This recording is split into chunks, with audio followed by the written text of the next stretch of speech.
दोस्तों, short inspired stories channel पर आपका बहुत बहुत स्वागत है। वीडियो शुरू करने से पहले कृपया आप मेरे चैनल को सब्सक्राइब जरूर करें और साथ में बेल आइकन को भी दबा दें ताकि मेरे नए वीडियो का नोटिफिकेशन आपको मिल जाए। और अगर वीडियो अच्छा लगे तो कृपया लाइक, कमेंट और ज़्यादा से ज़्यादा शेयर करें। अब देर ना करते हुए आज की साखी शुरू करते हैं। दोस्तों, जब से पृथ्वी पर जीवन अस्तित्व में आया है और परमात्मा ने मानस जीवन की उत्पत्ति की है, तभी से धरती पर लोग अलग अलग समय में अपने अपने हिसाब से भगवान की पूजा करते हैं।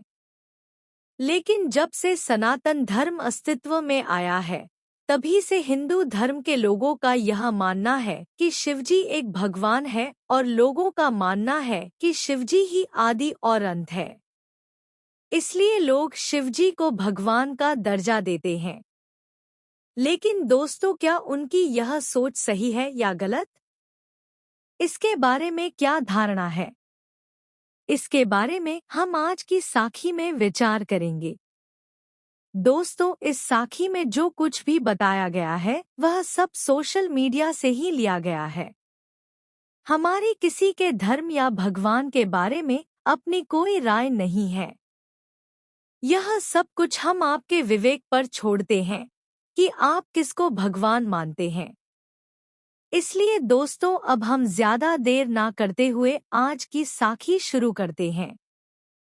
दोस्तों, एक बार बाबा नानक और भाई मर्दाना दुनिया का उद्धार करते करते एक जंगल में पहुंचे।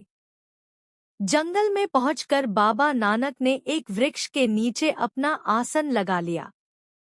फिर बाबा नानक ने भाई मर्दाना जी को रबाब बजाने के लिए कहा। दोस्तों, बाबा नानक ने अपनी हर साखी में कीर्तन का महत्व बताया है और यह भी कहा है कि कीर्तन के द्वारा ईश्वर को प्राप्त किया जा सकता है। जब बाबा नानक ने कीर्तन खत्म किया तो भाई मर्दाना ने उनसे पूछा, बाबा, मेरे अंदर कुछ सवाल है और मैं उनके जवाब जानना चाहता हूँ। इसलिए मेरी प्रार्थना है कि आप मेरे सवालों का जवाब देकर मेरी जिज्ञासा शांत कीजिए। बाबा नानक ने उससे पूछा, बोल मर्दानिया, तू क्या पूछना चाहता है? तब भाई मर्दाना ने कहा, बाबा, पूरी दुनिया भगवान शिव को भगवान मानती है और जब से दुनिया बनी है तभी से हिंदू धर्म के लोग शिव की पूजा करते आ रहे हैं। इसमें कितनी सच्चाई है? क्या असलियत में शिव ही भगवान है?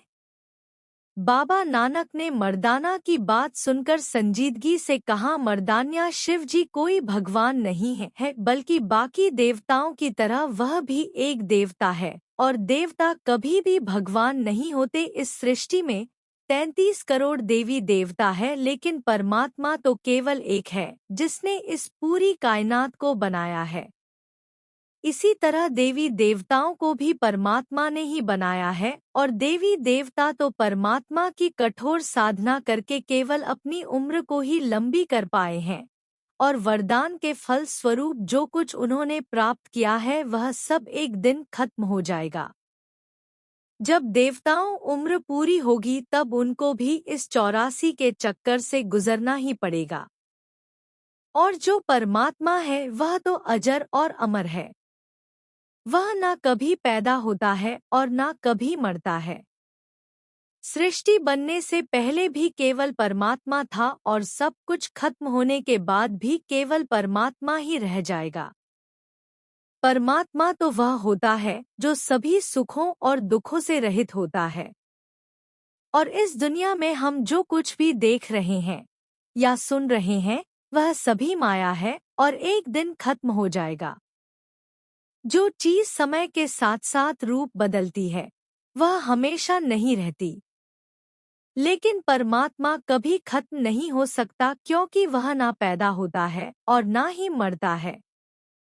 मर्दाना बाबा नानक की बात सुनकर आश्चर्यचकित रह गया और बोला, बाबा, शिव भगवान कौन है?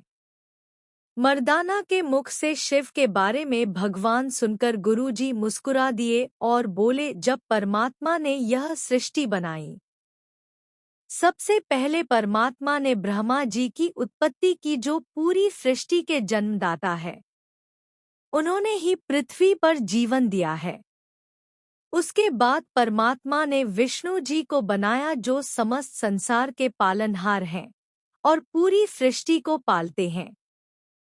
फिर उसके बाद परमात्मा ने शिव जी को बनाया, जिन्हें मृत्यु का देवता भी कहा जाता है, जो समस्त प्राणियों को मृत्यु देते हैं। इसलिए शिवजी को महाकाल भी कहा गया है। हाँ, मृत्यु का देवता होने के कारण सभी देवी देवता भी उनसे डरते हैं, क्योंकि उनमें असीम ताकत है। फिर गुरु जी बोले, जब ईश्वर ने सभी को वरदान दिए तो तभी परमात्मा ने इंद्र को भी यह वरदान दिया कि तुम समय समय पर धरती को जीवित रखने के लिए वर्षा करोगे। जब शिव ने परमात्मा की यह बात सुनी तो बोले, भगवान मुझे यह वरदान दो कि जब भी मैं अपना डमरू बजाऊं तभी पूरी पृथ्वी पर बारिश शुरू हो जाए। शिव जी की यह बात सुनकर परमात्मा ने उन्हें यह वरदान दे दिया। परमात्मा से वरदान प्राप्त करने के बाद शिवजी धरती पर आए। धरती पर पहुंचकर शिवजी ने देखा कि एक किसान धरती पर हल जोत रहा था। यह देखकर शिवजी ने उससे कहा, अभी तुम अपने खेत में हल मत चलाओ, क्योंकि आने वाले समय में पूरी धरती पर सूखा पड़ेगा और 13 वर्ष तक धरती पर बारिश नहीं होगी। किसान को यह बात बोलकर शिवजी आगे चल दिए। जब कुछ दिनों के बाद शिवजी वापस आते हुए वहां से गुजरे जहां पर किसान कुछ दिन पहले हल चल रहा था, उनकी नजर किसान के ऊपर पड़ी, जो अभी भी खेत में हल चला रहा था। यह देखकर शिव जी ने किसान से कहा, मैंने तुम्हें कुछ दिनों पहले भी कहा था कि अभी खेत में हल मत चलाओ, क्योंकि बहुत समय तक बारिश नहीं होगी। इसलिए व्यर्थ में अपना समय खराब मत करो। दोस्तों, शिव जी ने यह बात इसलिए कही थी कि क्योंकि उनके मन में यह था कि जब तक मैं डमरू नहीं बजाऊंगा तब तक पृथ्वी पर बारिश नहीं होगी। शिवजी उसको यह बात बोलकर दोबारा आगे चले गए। लेकिन जब शिवजी अगले दिन फिर उसी रास्ते से आए तो उन्होंने देखा कि किसान फिर से खेत में हल चला रहा था।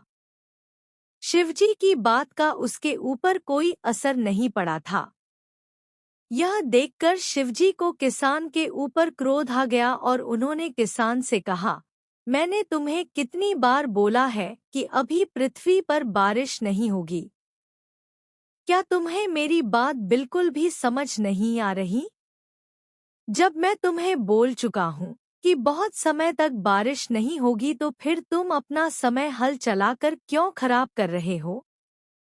किसान ने शिवजी की बात सुनकर हाथ जोड़कर कहा, भगवान आज नहीं तो 13 वर्ष के उपरांत तो बारिश होगी।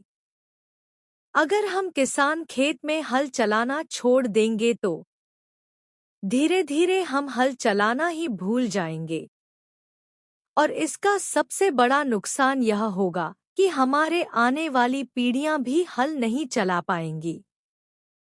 हम हल चलाना भूल ना जाएं। इसलिए हम तब तक खेतों में हल चलाते रहेंगे जब तक बारिश ना हो जाए। शिवजी को यह बात बोलकर किसान फिर से हल चलाने लग गया। शिवजी ने जब उसको हल चलाते हुए देखा तो वो चुपचाप वहां से चले गए। शिवजी थोड़ा आगे गए तो आराम करने के लिए एक वृक्ष के नीचे बैठ गए और फिर किसान की कही हुई बात को गंभीरता से सोचने लगे। तभी उन्हें किसान की एक बात याद आई कि अगर हम हल नहीं चलाएंगे तो हल चलाना ही भूल जाएंगे। यह बात याद करके शिवजी ने सोचा कि अगर मैंने भी 13 वर्षों तक डमरू नहीं बजाया तो कहीं मैं भी डमरू बजाना भूल ही ना जाऊं। यह सोचकर शिवजी ने उसी समय डमरू को निकाला और उसे बजाने लगे। जैसे ही शिवजी ने डमरू को बजाया, उसी समय तेज वर्षा आरंभ हो गई। तेज वर्षा को देखकर शिवजी ने सोचा कि मैंने तो 13 वर्षों तक डमरू नहीं बजाने का प्रण लिया था, लेकिन फिर भी मैंने समय से पहले ही डमरू बजा दिया। यह सोचकर शिव जी ने अपनी इस गलती के लिए परमात्मा से माफी मांगी और बोले, हे परमपिता परमेश्वर, इस सृष्टि होता वही है जो आप चाहते हो। मैं तो आपका केवल एक छोटा सा अंश हूँ। मर्दाना बड़े ध्यान से गुरुजी की बातें सुन रहे थे। फिर उसके बाद बाबा नानक ने मर्दाना से कहा, मर्दान्या, क्या तुम्हारे अंदर कोई और भी जिज्ञासा है? अगर है तो तुम मुझसे अभी पूछ सकते हो। बाबा नानक की बात सुनकर मर्दाना ने कहा, बाबा, मेरे अंदर बस यही जिज्ञासा थी और मेरे जितने भी सवाल थे अपने सभी का उत्तर दे दिया। दोस्तों, बाबा नानक की सुंदर साखी से हमें यह पता चलता है कि जो हम भगवान की प्राप्ति के लिए इधर-उधर दौड़ते रहते हैं और यह सोचते हैं कि भगवान मेरी यह इच्छा पूरी कर देगा, और दोस्तों, अगर एक जगह हमारी इच्छा पूर्ण नहीं होती तो हम दूसरे देवता की तरफ दौड़ जाते हैं। दोस्तों, इस सृष्टि में 33 करोड़ देवी देवता हैं और इस दुनिया में करोड़ों ही अलग अलग धर्म के लोग हैं जो अपनी इच्छाएं पूर्ण करने के लिए उनके पास भटकते रहते हैं। लेकिन दोस्तों, एक बात हमेशा याद रखनी चाहिए कि देवी देवता कभी भी भगवान नहीं होते। वह तो कड़ी तपस्या करके केवल अपनी उम्र लंबी कर लेते हैं और कुछ रिद्धियां सिद्धियां हासिल कर लेते हैं, लेकिन जब वरदान के द्वारा प्राप्त उनकी उम्र पूरी होती है तो उन्हें भी 84 के चक्कर में फिर से गुजरना ही पड़ता है। दोस्तों, एक छोटा सा वाक्य है। यह महाभारत काल के समय की बात है। जब महाभारत का युद्ध चल रहा था तो अर्जुन किसी के ऊपर तीर नहीं चला रहा था और वह भगवान श्री कृष्ण से कह रहा था कि दुश्मन के रूप में मेरे सामने जो लोग खड़े हैं, यह तो मेरा ही परिवार है, मेरा ही कुबा है, मेरे अपने हैं, और मैं अपने ही लोगों के ऊपर कैसे आक्रमण कर सकता हूँ? मैं तो सारी उम्र इनकी गोद में खेला कूदा बड़ा हुआ हूँ। जब अर्जुन के मुख से श्री कृष्ण ने यह बात सुनी तो वो बोले, अर्जुन, सामने जमीन पर देखो, तुम्हें जमीन पर एक कीड़ा रेंगता हुआ नजर आएगा। जानते हो वह कीड़ा कौन है? श्री कृष्ण की बात सुनकर अर्जुन ने जमीन की तरफ देखा तो उसे जमीन पर एक कीड़ा रेंगता हुआ नजर आया। उस कीड़े को देखने के बाद अर्जुन ने श्री कृष्ण की तरफ बड़ी जिज्ञासा से देखा। श्री कृष्ण ने उसकी जिज्ञासा देखकर कहा कि जमीन पर रेंगने वाला यह कीड़ा देवराज इंद्र है। श्री कृष्ण की बात सुनकर अर्जुन आश्चर्यचकित रह गया और हैरानी से श्री कृष्ण की तरफ देखने लगा। श्री कृष्ण ने उसकी जिज्ञासा देखकर कहा, हाँ, मैं सच कह रहा हूँ, यह देवराज इंद्र ही है। इसने वर्षों तक कठोर साधना की और इस कठोर साधना के कारण इसे ईश्वर से वरदान प्राप्त हुए और इसे देवता की योनि प्राप्त हुई। लेकिन अब यह देवता की उम्र भोगने के बाद वापस 84 के चक्कर में चला गया है और अब अगर इसे ईश्वर को प्राप्त करना है तो पहले इसे 84 के चक्कर को भोगना पड़ेगा और जो कुछ इसने पूर्व जन्मों में किया है उसका हिसाब देना पड़ेगा और फिर इसे अपने कर्मों के अनुसार इंसान का जन्म मिलेगा और फिर उसके बाद ही यह परमात्मा से मिलाप कर पाएगा। दोस्तों, आपको यह बात बताने का केवल एक ही मकसद था कि देवी देवता कभी भी हमें इस संसार से मुक्त नहीं कर सकते, क्योंकि जो लोग खुद अपने आप को मुक्त नहीं कर सकते वह भला हमें क्या मुक्ति देंगे। और इसलिए दोस्तों, साधु संत देवताओं को चांदी कहते हैं और मनुष्य को लोहा और गुरु पारस होता है, और पारस केवल सोने को ही लोहा बन सकता है, चांदी को नहीं। इसलिए देवताओं को भी मुक्त होने के लिए मनुष्य योनि में जाना पड़ेगा। जहां उन्हें गुरु मिलेगा जो ईश्वर से उसका मिलाप करवाएगा। इससे दोस्तों हमें केवल उसे करतार की भक्ति करनी चाहिए जो इस दुनिया में भी हमारा साथ देंगे और हमारी मृत्यु के उपरांत भी हमारे साथ ही रहेंगे और हमें उस ईश्वर के पास लेकर जाएंगे। दोस्तों, ईश्वर समय समय पर इस सृष्टि को बनाता बिगाड़ता रहता है। जब सब कुछ खत्म हो जाता है तो उसके बाद भी केवल ईश्वर ही रहता है। दोस्तों, जब दुनिया में पाप बहुत बढ़ जाते हैं तो परमात्मा खुद ही कोई ना कोई ऐसा कौतक करता है कि जिससे इस सृष्टि का अंत हो जाता है और फिर कुछ समय के उपरांत ईश्वर खुद ही नई सृष्टि का निर्माण करता है और फिर से जीवन यात्रा शुरू हो जाती है। दोस्तों, अगर आप भी उस परमात्मा से मिलना चाहते हैं और ईश्वर का अनुभव करना चाहते हैं तो हमें रोज ईश्वर की बिना नागा भक्ति करनी चाहिए। रोज उसकी याद में बैठना चाहिए क्योंकि परमात्मा को प्राप्त करने का केवल एक ही उपाय है और वह है उसकी भक्ति।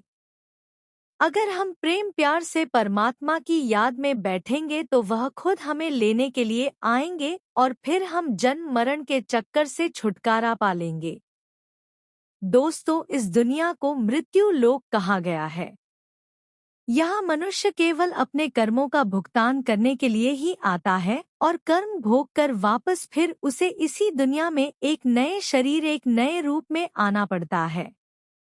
अगर आप भी चाहते हैं कि इस मृत्यु लोक से छुटकारा पाएं तो रोज उस वाहेगुरु की याद में बैठो और समय पर वापस अपने असल घर पहुंचो। दोस्तों, आपको आज की साखी कैसी लगी? कृपया कमेंट करके ज़रूर बताएं और वीडियो को लाइक, शेयर और सब्सक्राइब करना ना भूलें।